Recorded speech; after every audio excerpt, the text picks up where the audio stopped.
Subscribe कीजिए Sampat techno channel को और इस बेल वाले आइकन पर क्लिक कर लीजिए ताकि इसी प्रकार का और भी महत्वपूर्ण वीडियो सबसे पहले आपको देखने को मिले। हेलो फ्रेंड्स, मैं हूं संपत कुमार। आज की इस वीडियो हम लोग बात करेंगे वसीयत के बारे में कि वसीयत कब किया जा सकता है और वसीयत करने का कानूनी प्रोसेस क्या है।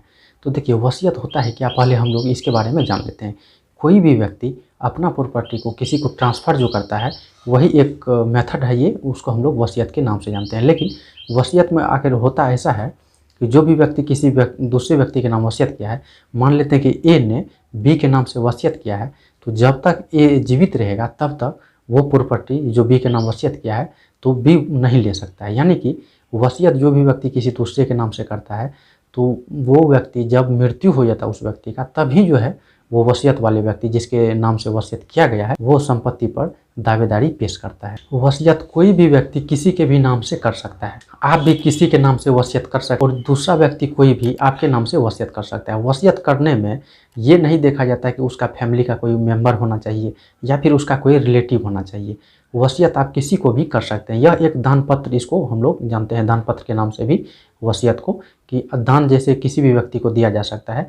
लेकिन वसीयत में खास करके दो बात को ध्यान में रखा गया है कि जब तक मृत्यु नहीं होगा तब तक वसीयत वाले व्यक्ति उस प्रॉपर्टी पर अपना दावा पेश नहीं कर सकता है। और दूसरा चीज़ है कि वसीयत जो व्यक्ति कर रहा है उसका एज 18+ होना ज़रूरी है, यानी कि 18 ईयर्स जो है उसको कंप्लीट हो जाना चाहिए। यदि 18 ईयर्स कंप्लीट नहीं हुआ है और इस परिस्थिति में यदि वो वसीयत करता है तो वो वसीयत मान्य नहीं होगा। जो भी व्यक्ति वसीयत करता है तो वो अपना खुद का प्रॉपर्टी ही वसीयत कर सकता है। यदि कोई प्रॉपर्टी पुश्तैनी है तो वो पुश्तैनी प्रॉपर्टी का वसीयत नहीं कर सकता है। यदि पुश्तैनी प्रॉपर्टी का बंटवारा हो चुका है, यदि कोई मान लेते हैं 2 भाई है और उसका पिता के नाम से जो प्रॉपर्टी था, तो उस व्यक्ति को जो 2 भाई है वो दोनों भाई के बीच में यदि बंटवारा हो गया है तभी वो वसीयत कर सकता है। यानी कि जमा प्रॉपर्टी यदि है, यानी कि सम्मिलित परिवार में सभी का यदि उसमें हिस्सा है उस प्रॉपर्टी में, तो कोई भी एक व्यक्ति उसे वसीयत नहीं कर सकता है। वसीयत करने के लिए उसे बंटवारा करवाना जरूरी है। यदि कोई जमा प्रॉपर्टी यानी कि पुश्तैनी प्रॉपर्टी की वसीयत करता है तो फिर यह मान्य नहीं होगा। अब चलिए हम लोग जान लेते हैं कि वसीयत करने का क्या प्रोसेस है। वसीयत को आप सादा पेपर पर भी करवा सकते हैं और 2 गवाही होना इसमें ज़रूरी है। साथ ही साथ जो व्यक्ति वसीयत कर रहा है उसका साउंडमैन होना ज़रूरी है। किसी प्रकार का पागल टाइप का नहीं होना चाहिए, वो स्वस्थ हो और नशा वगैरह का हालत में नहीं हो।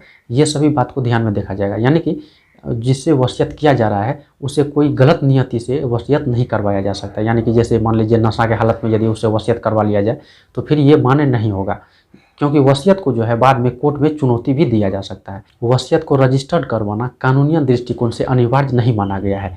लेकिन यदि आप वसीयत को रजिस्टर्ड करवा लेते हैं, साथ ही यदि आप लोग सादा पेपर पे वसीयत न बना के स्टाम्प पेपर पर वसीयत बनाते हैं तो इसे कोर्ट के अंदर भी ज़्यादा मान्यता मिलेगा। क्योंकि देखिए, यहाँ पर जो वसीयत होता है तो जो व्यक्ति वसीयत करता है उसका डेथ होने की यानी मृत्यु के बाद ही जिसको वसीयत किया गया है वो उस प्रॉपर्टी पर अपना दावा पेश करता है। ऐसी परिस्थिति में वसीयत को देखते हैं कि खास करके चुनौती भी कोर्ट में ज़्यादा दिया जाता है।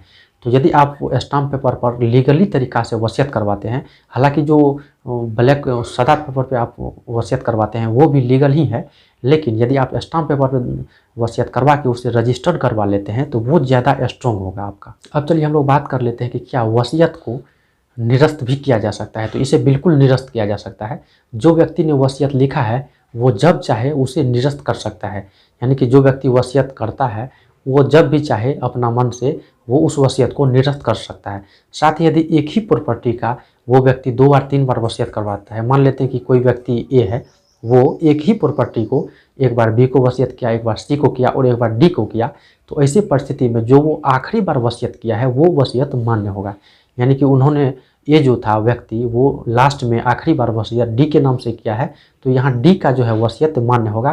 बाकी जो बी और सी को वसीयत किया गया था वो वसीयत स्वतः रिजेक्ट हो जाएगा। आप वसीयत करवाते समय जो 2 गवाही को ले जाते हैं तो आपको ध्यान में रखना होगा कि ये दोनों गवाही आपका निजी और विश्वासी आदमी होना चाहिए और साथ ही साथ ये दोनों व्यक्ति का 18 साल प्लस भी होना जरूरी है। क्योंकि हो सकता है बाद में जब आप वसीयत वाले प्रॉपर्टी पर अपना अधिकार जमाएंगे तो उस टाइम में हो सकता है कि कुछ असामाजिक तत्व आपके अगेंस्ट हो जाए और आपको मुकदमा भी झेलना पड़े। तो ऐसी परिस्थिति में आपका वसीयत को कोर्ट में चुनौती भी दिया जा सकता है।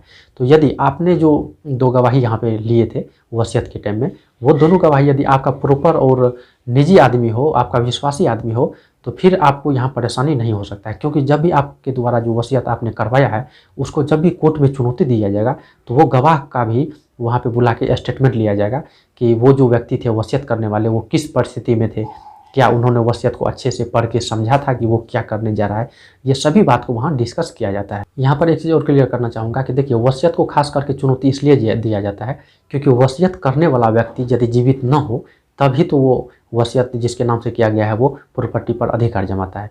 और इस परिस्थिति में जो लोग चुनौती देना चाहते हैं वो जल्दी से चुनौती इसलिए दे देते हैं क्योंकि वो जानते हैं कि जो वसीयत किया है वो अब जीवित नहीं है, तो इसलिए जो है खास करके वसीयत को चुनौती दिया जाता है। तो ऐसी परिस्थिति में आपको ये सब बात को ध्यान में रखना होगा।